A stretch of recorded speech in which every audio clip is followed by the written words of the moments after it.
Every few years, the same headline returns. Audiences are tired of superheroes. Too many movies, too many shows, too many universes. But this isn't new. People said it during the Marvel boom. They said it during the Batman wave after 1989. They said it after Superman in 1978.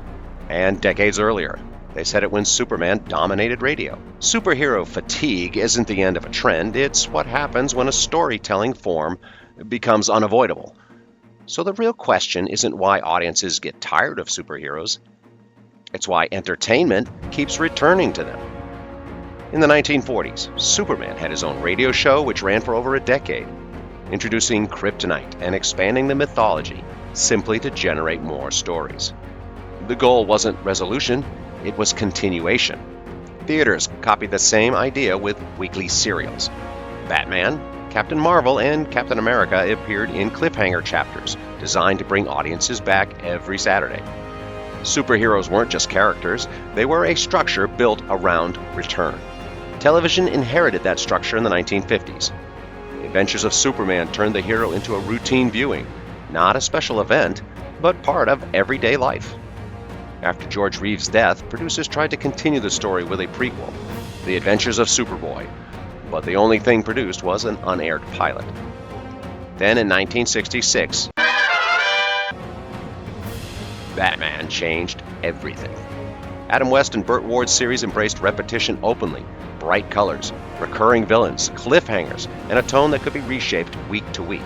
It became a national phenomenon not because of a single story, but because viewers came back every episode. The popularity was so strong that just about everyone in Hollywood wanted to play a Batman villain. DC Comics followed suit, and the Batman comics adopted the camp tone as well. When the show ended, DC returned Batman to his original detective and gothic tone. While Batman was going strong, Marvel had their own cartoon in 1967, Spider-Man, with a strong, memorable theme song. Spider-Man, Spider-Man, does whatever a spider can. Spider-Man was fighting villains from the comics in the first season, but by season 2 and 3 he was fighting one specially created for the show in a cost-cutting measure. After 3 seasons, it was not renewed. Saturday morning animation reinforced the habit. Super Friends removed violence, simplified plots, and focused entirely on familiarity, a stable team audiences could revisit endlessly. But in this format, Aquaman became the butt of jokes within pop culture. It wasn't until 21 years later in the 1990s that Aquaman was taken seriously again. By the 1970s, superheroes shifted again instead of disappearing. Shazam appeared as a live-action Saturday morning series. Wonder Woman with Linda Carter became a cultural icon across multiple seasons and even multiple time periods. The Incredible Hulk with Bill Bixby and Lou Ferrigno proved a superhero could anchor character-driven drama week after week. Even when film wasn't reliable, television kept superheroes alive because television needed ongoing stories. Then in 1978, Hollywood attempted something different. Richard Donner's Superman proved a superhero could carry blockbuster scale. For a moment, superheroes looked like cinematic events, but the industry still treated them like isolated movies. The sequel struggled, tone shifted, and momentum faded. A decade later, Tim Burton's Batman in 1989 created another explosion. Darker tone, merchandising, mass appeal. And again, Hollywood learned superheroes could succeed, but not why they kept succeeding in other media.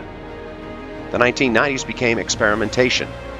Different studios tried different styles, levels of seriousness, and approaches. Some worked, many didn't. Superheroes weren't a stable film category yet. Meanwhile, television quietly solved the problem. Batman, the animated series, built a consistent world with continuity and consequence. X-Men, the animated series, and Spider-Man, the animated series, adapted multi-episode comic arcs, turning viewers into followers rather than just casual watchers.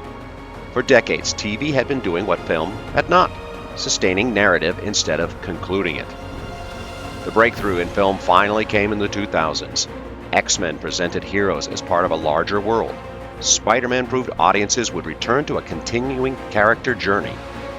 Then in 2008, Iron Man didn't just end. It connected. It promised more story as part of the design.